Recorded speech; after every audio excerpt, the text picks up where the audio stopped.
Ano tawag ito? Ha? Ito. Aircon yan? Aircon ba to? Oo. Ano yung inverter? Kaya lang shop gusto Fatima. Tanong lang to para maiwasan nyo. Eh yung mekaniko oh. Extra lang to dito eh. Mekaniko na to eh. Panira lang to sa ano, ng shop.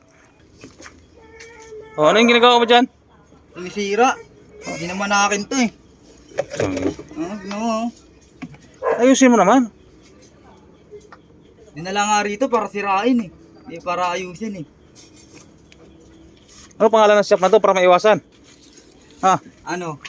Andres. Auto trading. Sinira mo eh. Eh no, hindi pala pa to. Wait lang, ito pa nga kinakabit ko.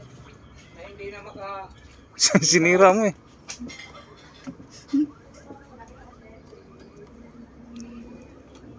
Ano tawag ito? Ha? Ito. Aircon yan? Aircon ba to? Oo. Ano yung inverter? Aircon inverter. Ang galing ng shop na to ah. Yung shop na to, dito lang to sa may ano, Fatima. Kaya lang shop gusto Fatima. Tanong lang to para maiwasan nyo. Eh yung mekaniko oh. Extra lang to dito eh. Mekaniko na to eh. Panira lang to sa ano, ng shop. May Fatima to banda. Malapit sa school. Ayos.